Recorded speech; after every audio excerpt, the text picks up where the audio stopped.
پلازمڈ D N اے پلازمڈ D N اے وہ آلہ ہے جو تغیرات کو درست کرنے کے لیے استعمال ہوتا ہے اور اس کی نشو و نما اور جینیاتی تھراپی کی فراہمی میں کلیدہ حصہ ہے۔ پلازمڈ گول دو راہ پھنسے ہوئے ڈی این اے مالیکیولز ہوتے ہیں جو قدرتی طور پر بیکٹیریل خلیات ہوتے ہیں۔ پلازمڈ بیکٹیریا کو ایسے ماحول میں زندہ رکھنے میں مدد کرتے ہیں جو دوسری صورت میں زہریلے یا پابندی والا ہوں گے، جیسے بیکٹیریا کو جراثیم کش دوا اور انتہائی درجہ حرارت کے خلاف مذمت کرنے کی طاقت دینا۔ پلازمڈ کی آسانی سے جوڑ توڑ ممکن ہے۔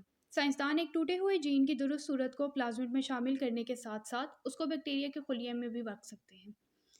پھر بیکٹیریا کی قدرتی افزائش نسل کو استعمال کرتے ہوئے مریض کے معالجے یا تحقیق کے لیے ضرورت کے مطابق علاج والا ڈی این اے بنایا جا سکتا ہے۔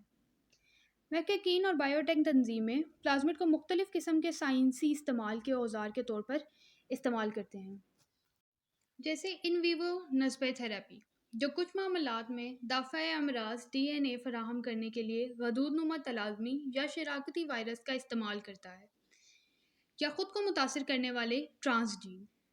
ایک کلینک میں AAV ایسے مخصوص خلیوں کو دیا جا سکتا ہے جو مطلوبہ لمحیات جو مریض کے علاج کی فراہمی کی اجازت دینے میں ناکارہ ہو جاتے ہیں۔ سابقہ نسبہ علاج ایک اور طرح کا علاج ہے جو ایک مختلف قسم کا وائرس استعمال کر سکتا ہے، جو کہ لینٹی وائرس کہلاتا ہے، تاکہ مریضوں سے حاصل شدہ دافع امراض پلازمڈ ڈی این اے کو خلیوں کو فراہم کرے۔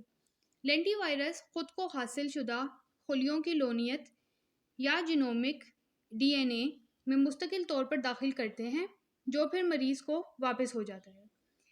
یہ خلیات پھر مریض کے جسم میں بڑھتے اور تقسیم ہوتے ہیں اور دافع امراض جینز کو بیٹی خلیات میں گزارتے ہیں۔ اس علاج کی ایک مثال خلیاتی کار ٹی علاج ہے، جو مریض کی ذاتی خلیات کو کینسر کو پہچاننے اور مارنے میں اس کی تربیت دیتا ہے۔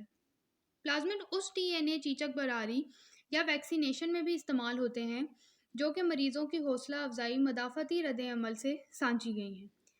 پلازمڈ ڈی این اے انتہائی باہمی ہیں اور سائنسدانوں کو ویکسینز بنانے میں مدد کر رہے ہیں۔